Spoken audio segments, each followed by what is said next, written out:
Okay. Well, it's so great to be here again, and I'm really excited to share some of the information and findings from the 2022 Sexual and Gender-Based Violence Report. So what I'm going to go through today is just a little bit of the structure of the report for all of you to kind of cover some of the basics and really focus on the results and talking about some of the findings from the two catchments that were explored. I also have some recommendations, and I understand, of course, as always, that budgets and other things come into play. So please just remember that these are ideal dream recommendations if one day you have all the money that you deserve to keep working. So yeah, that's where those kind of recommendations come from, and we'll talk about those soon. So the report follows this general structure.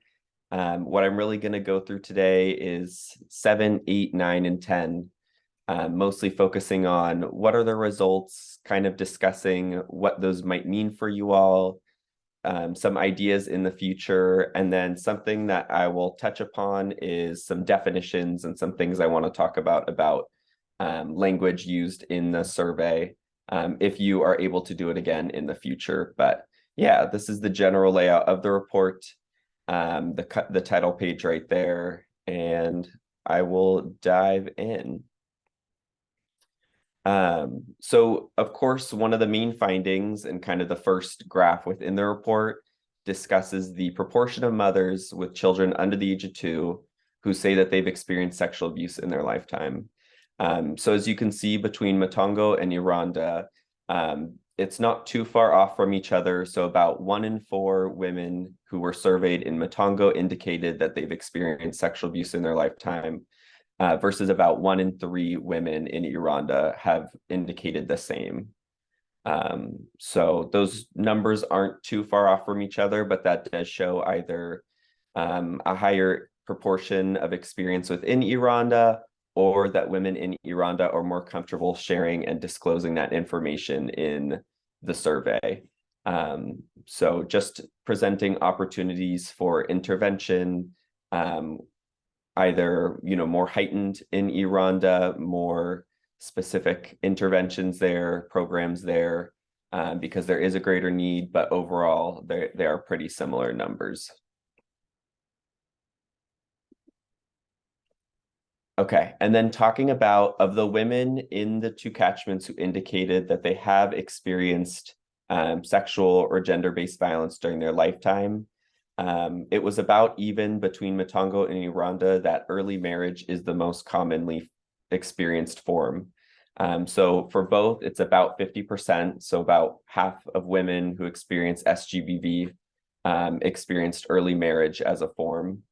And then there's kind of some differences between the 2 catchments that really stand out, and show where maybe some future care group lessons could really focus on some of these differences. So maybe Iranda, as you can see, intimate partner violence was reported by almost half of women in Iranda versus just 12% in Matongo.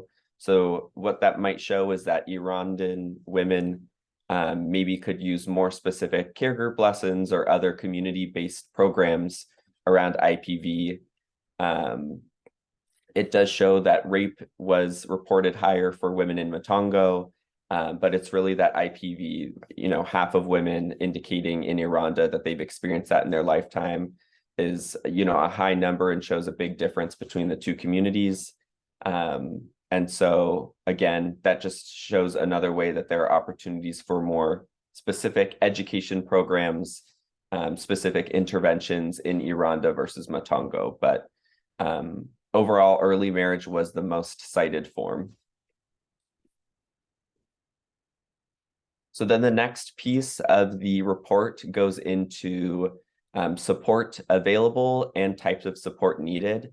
And across the catchments, overall, the numbers were very similar, but you can see some of the differences. Of course, throughout this report, Iranda will be in orange and Matongo in that blue-green color that I pulled from the logos of KIKOP.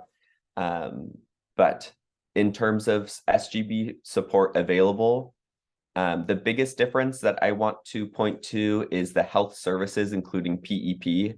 So as you can see, only 21% of women in Rwanda indicated that health services, including post-exposure prophylaxis, are available. So I know that KIKOP might be limited in ways that they can support legal services and guidance and counseling.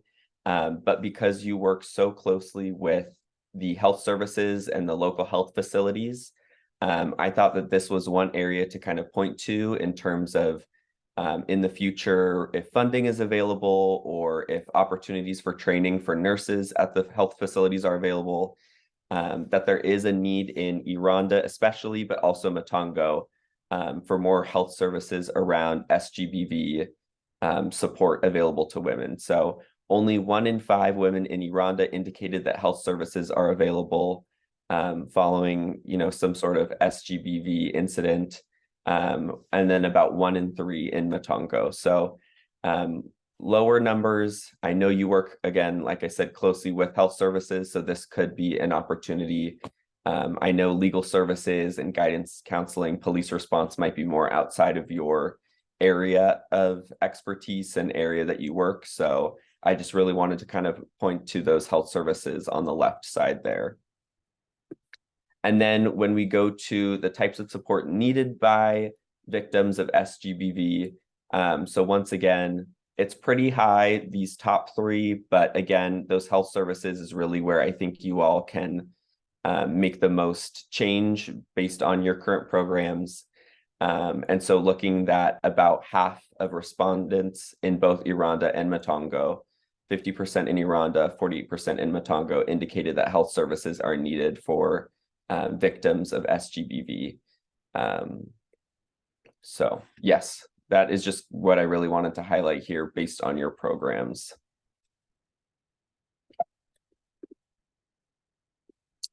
And then the next section of the report jumps into FGM practices. And so as you can see here, it's really interesting, the higher percentage of women who indicated in both catchments that they were not sure if FGM is practiced. So 43% of women in Matongo and 49% of women in Rwanda aren't sure if FGM is practiced in their community. 33% of women in Matongo and 28% of women in Rwanda say that yes, it is practiced in their community. And then at the lowest end, 24% of women in Matongo and 22% of women in Rwanda indicated that it is not practiced in their community. So I really am just curious about the not sure number, because if we go to the next slide, we can see a really high percentage of women in both catchments have experienced it themselves. So there's a difference between women who said that they are not sure if it happens, but also would have experienced it based on this high proportion.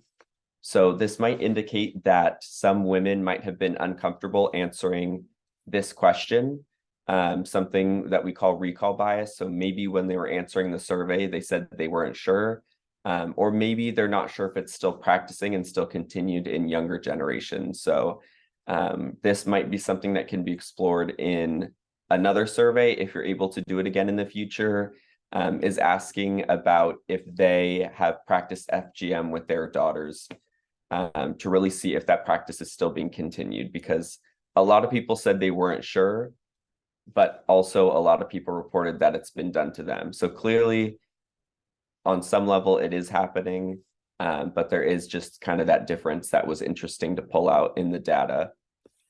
But looking specifically at the data, so 79% of women in Matongo who were surveyed indicated that they have undergone FGM, and then 84% in Rwanda.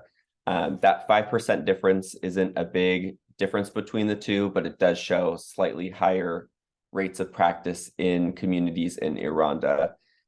So that does mean that there are maybe more opportunities in Rwanda for programs around FGM, for education around FGM.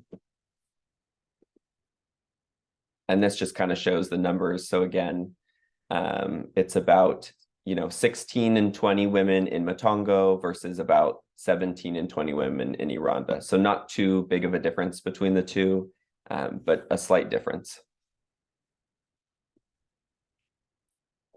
So then when we get into contributors to FGM, this is where some more differences come out, and it's very interesting to see. So in perceived primary contributors, so this is all women who answered what do they believe is the primary contributor to FGM in their community, even if they've had the experience with FGM or not. The number one for both catchments is parents. So this really presents opportunities for education with mothers, and I'll talk about a little later with fathers as well, to really discuss with them about the negative impacts and harms that FGM has on a woman's health. If we look into some more of the specific differences, more women in Iranda indicated that community pressure is a primary contributor versus Matongo, so that kind of had the biggest difference. But the one that I really want to point to is clan elders. If you go down to the fourth line, only 1% of women in Iranda indicated that clan elders are a primary contributor to FGM versus almost 20%, so almost 1 in 5 women in Matongo. So I think when I talk about opportunities for specific intervention in catchments, this is a prime example where I think clan elders in Matongo could maybe use some kind of intervention, education, discussion around FGM that might not be needed in Iranda. So this is where those differences kind of really come out. Family pressure was another difference, but as you can see within Iranda, the family pressure, community pressure, and parents were all slightly higher, but pretty equal across the board. It's really the clan elders that had that biggest difference of 18% and a very low number in Iranda. So this might mean that there are specific clan elders in Matongo, or it could be clan elders, all of the clan elders in Matongo that might need more education about this. And then if we look on the right side of those who've experienced FGM, so women who indicated, yes, they've had it happen, who do they believe are what do they can attribute the reasons for their experience? So the highest for both catchments is a rite of passage. And then when you go down to follow local traditions, this is where there starts to be a bigger difference, with more women in Matongo indicating that local traditions were part of it. And then the biggest difference is pressure from mother. So unlike the previous one where I talked about clan elders, this one, a much higher percentage of women in Iranda who experienced FGM indicated that pressure came from their mother. So this, again, represents an opportunity for specific education within Iranda, more focused on pressure from mothers, more focused on mothers around FGM, versus that lower, almost half as few in Matongo indicated that. If you go down to the other numbers, they're pretty similar across the board, but it is just interesting to kind of see the differences between the two. So again, on the left side, these are all women who were surveyed, what they think are the primary contributors to FGM, versus on the right side, it's those who experienced FGM, and there are differences. So one thing that I do want to bring up, and I'll touch on a little later, is also within the survey, there were different categories used, even though they're very similar questions. So one suggestion for better analysis in the future would be to make sure that the options match exactly from both questions. So instead of dividing it into, mother pressure on that left side and not having that same question on the left, to make sure that the two match, if that makes sense. Are there any questions so far? I know I usually speak fast for you all, so I just want to make sure I'm not going too quickly. No question. Doing well, thank you. Okay, then I'll keep going.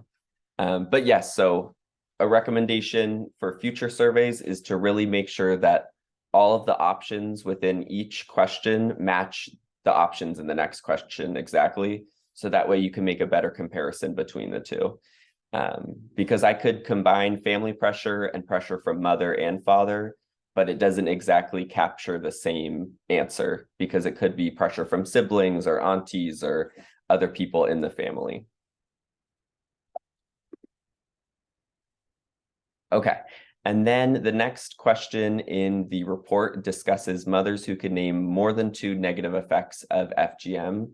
So as you can see here, this is another difference between the two catchments, where a higher proportion of women in Matongo can name more than 2 negative effects of FGM, compared to Iranda, only 41%. So this represents a kind of big difference in education levels, and I think means that Iranda could use more care group lessons and other community education, individual education lessons around FGM and the negative effects. So not just talking about from the previous slide, talking about pressures and addressing pressures, but especially the negative effects. I am sure that the goal is to get these higher for both populations. It looks like Matongo, more than half of women can name 2, Iranda, less than half. So some differences between the two catchments and opportunities for education. And then finally, the last kind of segment of data within the report discusses FGM beliefs. So this is, I think, a great area that shows changing attitudes, because almost 100% of women in both catchments agreed with the statement that FGM is a bad practice and should be eradicated. So I think this indicates that education and future education from care group lessons doesn't need to focus on whether or not women believe FGM is a bad practice, because clearly they're indicating that, but really focusing on what are the negative effects and who are helping to contribute to FGM practices. I think because I saw in the data, people indicated that clan elders and pressure from family are contributors, that this means that there are opportunities for education with men and other non-direct beneficiaries within these communities to kind of discuss and educate around FGM, because it looks like women as a whole who were respondents really largely agreed that it is a bad practice and should be eradicated. So some other work that I've been doing in the meantime that I wanted to share with you all is making a poster for you all around FGM experiences, beliefs, and attitudes. So pulling from the data of this report, I designed just an overview poster of FGM within Iranda and Matongo. So the left side just kind of discusses some background of the problem through research, the background of who KIKOP is. The main results are in that center area, the methods of the survey, and then of course this table on the side shows those respondent characteristics, the demographics of women who were surveyed. That kind of helps provide some information, and then some conclusions and future directions. So I've shared this with Barbara, and I'll also be sharing it with you all as it kind of goes through the process. But I wanted to show you all that I'm doing some other stuff with the data as well. So this will be available for you all, and I can send it. So some of those main recommendations that I wanted to discuss with you all. So again, these are, I know that of course you are all limited by your time. You all work so hard in different areas of maternal and child health. So these are recommendations that if you had enough funding, if you had the resources, what might we do from the data from the survey? So the first one is, if you have interns in the future, to have them look at this report and see about developing catchment-specific lessons. So like I talked about, there were some differences between Matongo and Iranda that I think were really important and highlight needs for different education between the two catchments. So again, looking at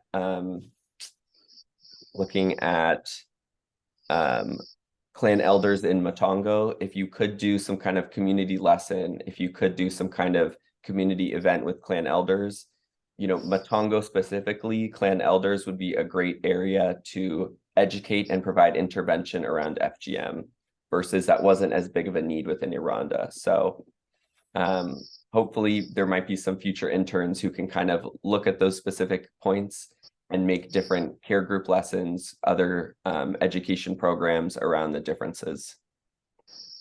The second recommendation is, of course, when possible, to incorporate men, clan elders, and then health professionals, so your nurses, within trainings and education. They're an uncaptured group here, so we don't know their beliefs and attitudes. But I think across the board within the survey results, it indicated that, you know, fathers, clan elders, and then health professionals play a big part in victims of SGBV and in perpetuating certain SGBV practices. So as best you can, of course, KIKOP is focused on mothers and children. But if there are opportunities in the future to bring in and educate men and clan elders and nurses, they're very important populations to women within these SGBV groups. The third recommendation is if you can carry out additional surveys in the future, that would first be a great step.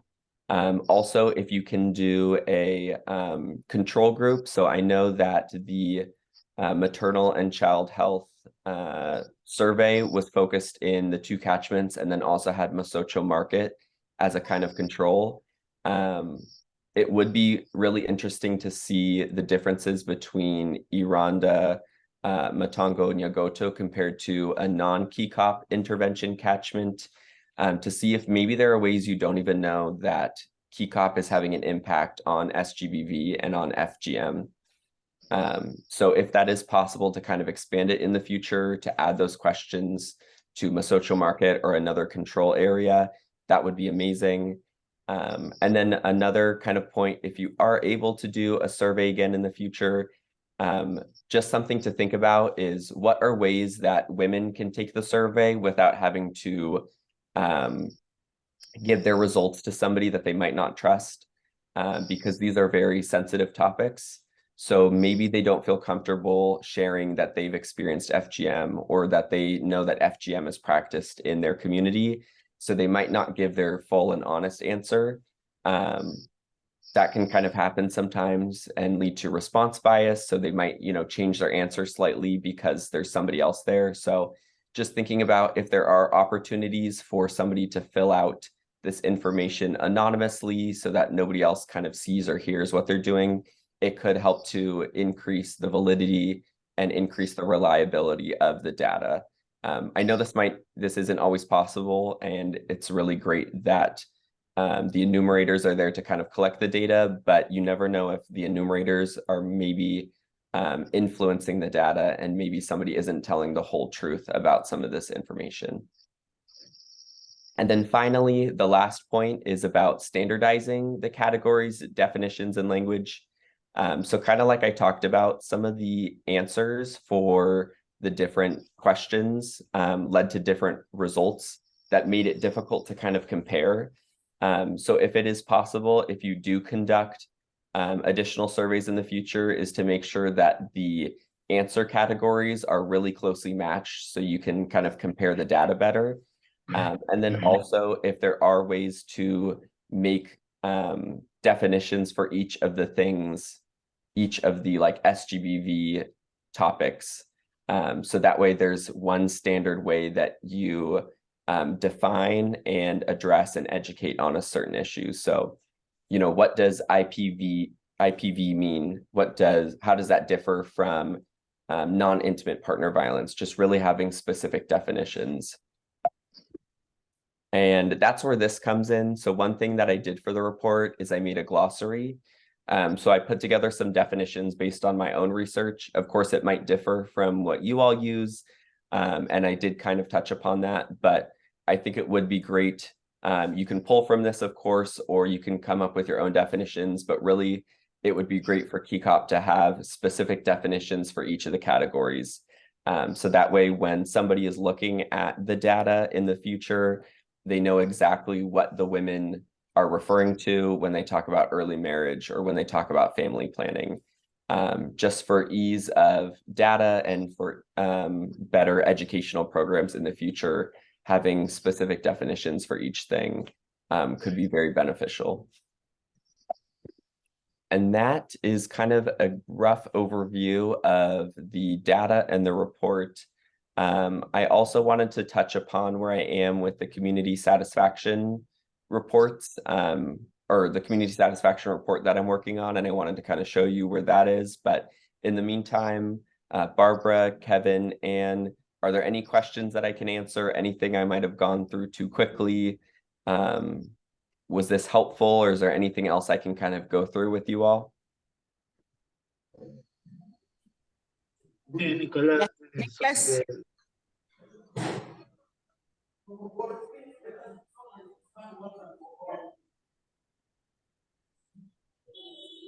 And go ahead.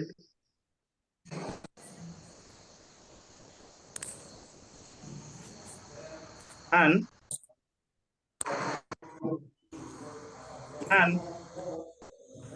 Hello? Hi. yes. Hello? Yes, we can hear you. Oh, so Nicholas, I appreciate you so much. This is very good work. And what I wanted to appreciate most is that I've learned a lot, and I've learned something about the clan elders. I didn't know clan elders are part of the influencers. I knew about the TBAs and the mothers maybe, but today I've learned that the clan elders, we need to really incorporate them in our organization. So thank you so much, Nicholas, for this presentation.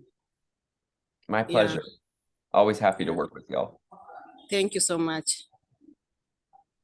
Nicholas, I wanted to ask if you will allow us, in case we have a conference, to present your poster.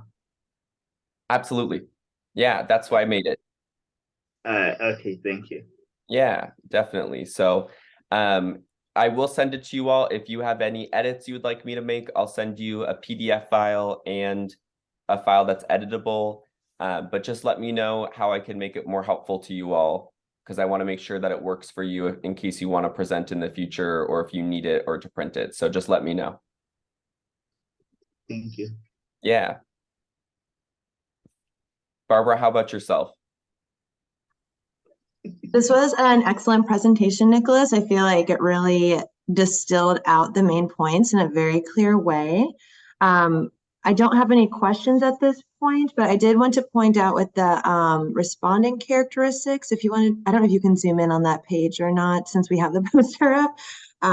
If not, it's okay. But just mentioning that, like, it looks, thinking about the differences between the catchments, my initial thought was like, well, is there any difference in the respondents? And it looks like it's pretty equal, at least as far as age, age at first pregnancy, pregnancy status, education level, like it. And I think that can be helpful when thinking about the differences between them. Is it, wondering if there are other factors at play. But it looks like they're fairly equal. I think the only one I saw that was maybe a bit different was the average monthly household income, but it's a little unclear to me as to how that maybe would play into FGM in general. So that was just something I wanted to mention as we look at, diving into this data further and how we want to present this elsewhere. And yeah, so. Yeah, that is a great point. So just for you all, and I will send you the original version. I did present this to some of my classmates and peers in my program. So I did convert to the income into US dollars so they could kind of understand better, since they don't know what Kenya shillings are. So I'll send you the original version that's in Kenya shillings. But that was a difference between the two, is that the average monthly income was higher for Matongo versus Iranda, almost double. So that could be something interesting to kind of explore, is income versus maybe some of these experiences. Or another thing could be like education level versus some of these experiences. Also age, I think, would be really great to see if there's a trend in decreasing practices of FGM or early marriage or some of those other things. So I'm really hoping I might be able to still play with this data in the future. I'm still going through some of my programs courses and hoping to learn more in statistics. So hopefully I can keep supporting you all in the future in looking at some of this data and really making some of those comparisons. So. And this is a very specific question. I probably need to just dive into the report or this questionnaire. Do you happen to remember with the marital status? I see we have, like married, not staying together, separated, and then single, never married.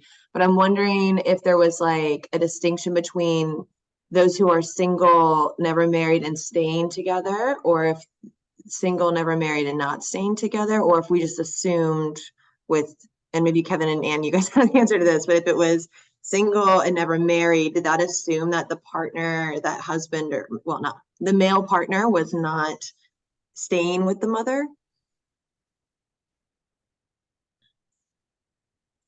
And if we don't have the distinction, that's okay. It's just. I think that is what that means. If I remember correctly, there was an additional category and I took out all of the rows that had 0%. So this doesn't represent the full set of answers. Okay, cool. I can look at what the other one was. Because it's just interesting, we're asking mothers of young children about intimate partner violence and seeing kind of what their current living situation is. Granted, it doesn't cover, their whole lifetime of experience with intimate partner violence, but I don't know. Just looking at the data again today, it was just kind of bringing that up for me. So, yeah,